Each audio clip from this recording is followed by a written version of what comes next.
Hello दोस्तों, स्वागत है आपका एस के मिस्ट्री ब्लॉग्स में। आज मैं आया हूँ एक ऐसे मंदिर में जिस मंदिर के बारे में सुनकर आपको बहुत ही ज़्यादा आश्चर्य होगा। इस मंदिर को घंटियों वाला मंदिर कहा जाता है और ये मंदिर स्थित है नैनीताल के घोड़ाखाल में। इस मंदिर की मान्यताएं इतनी आगे तक फैली हुई है कि यहाँ पर बहुत दूर दूर से लोग इनका दर्शन करने के लिए आते हैं। कल रात हम रुके थे भवाली में और कैची धाम से कल हम आ रहे थे, लेकिन वहाँ पर राष्ट्रपति जो उपराष्ट्रपति है वो आए थे, जिसकी वजह से हमें आने में लेट हो गया, वरना हम यहाँ पर कल आने वाले थे। लेकिन आज हम यहाँ पर आए हैं और आज आपको दर्शन कराएंगे गोलू देवता के, जिन्हें न्याय का देवता कहा जाता है। और सबसे बड़ी बात, आपकी जो भी इच्छाएं होती हैं आप केवल एक चिट्ठी के माध्यम से आप उन तक पहुंचाते हैं और आपकी सारी मनोकामनाएं पूरी हो जाती है और बदले में सिर्फ आपको एक घंटी चढ़ानी होती है। तो दोस्तों, ये मान्यताओं से भरा जो मंदिर है, आज मैं आपको उसका दर्शन कराऊंगा और आपको आज दिखाऊंगा कि क्या गोलू देवता की मान्यताएं हैं और कैसा ये गोलू देवता मंदिर दिखता है।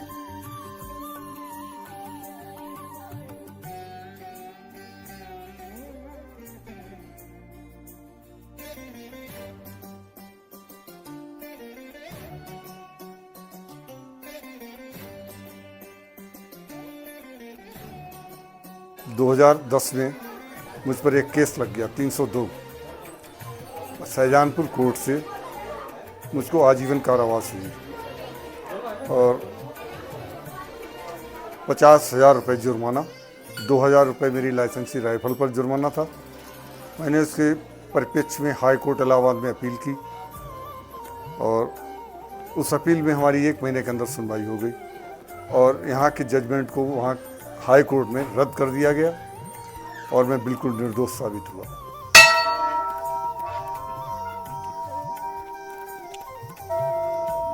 दोस्तों, जो ये आप घंटियाँ देख रहे हैं, ये घंटियों की भी बहुत बड़ी मान्यता है। जिनकी भी मुरादें पूरी हो जाती हैं वो इनको सिर्फ एक घंटी चढ़ाते हैं और इस मंदिर में जहाँ तक आपकी नज़र जाएगी वहाँ आपको घंटियाँ देखने को मिलेंगी।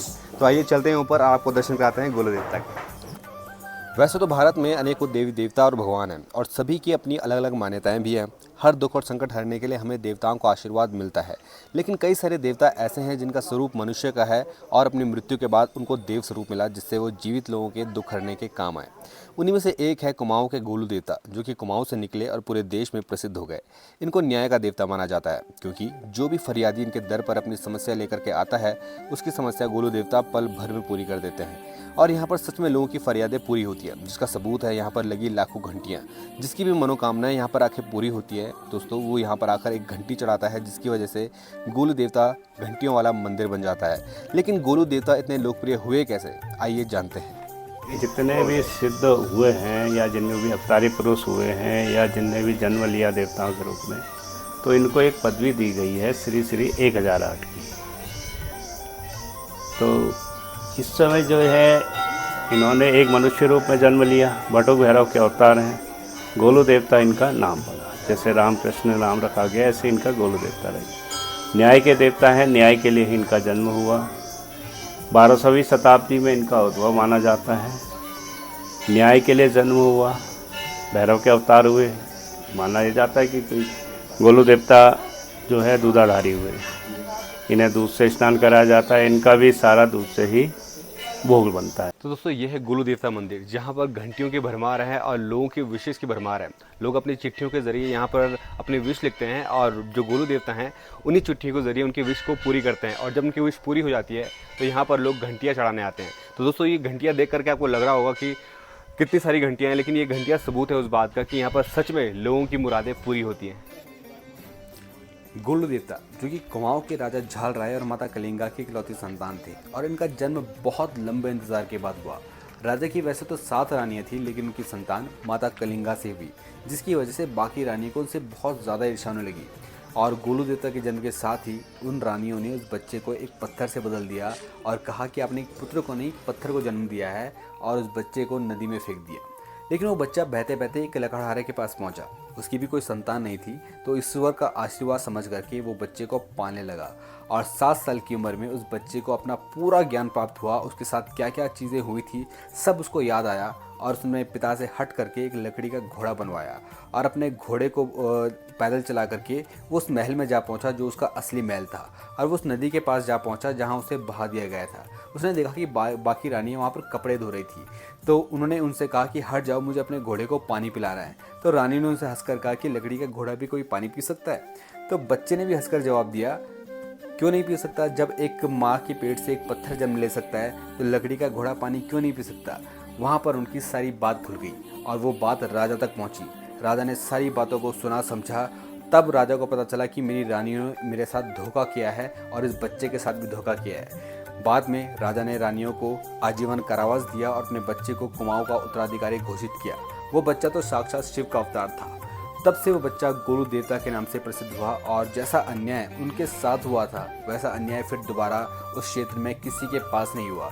और धीरे धीरे ये मान्यताएं आगे पहुंची और यही मान्यताएं आगे पहुंच करके पूरे समाज में प्रसिद्ध हुई। और आज की डेट में बहुत दूर दूर से लोग इस जगह पर आते हैं। जिसके साथ भी अन्याय हुआ होता है वो इस मंदिर में आता है और इस मंदिर में चिट्ठी लेकर के अपनी गुहार लगाता है। गोलू देवता उसकी सारी समस्याओं को पूरा करते हैं। आज हमें एक ऐसे ही डॉक्टर साहब मिले थे जिनके साथ अन्याय हुआ था और उन्होंने इस मंदिर में अर्जी लगाई थी। तो आप उनकी बात सुनिए और देखिए कि किस तरीके से गोलू देवता ने उनकी मदद करी और किस तरीके से जो केस कभी नहीं सुलझ सकता था वो मात्र गोलू देवता के पास आने से सुलझा।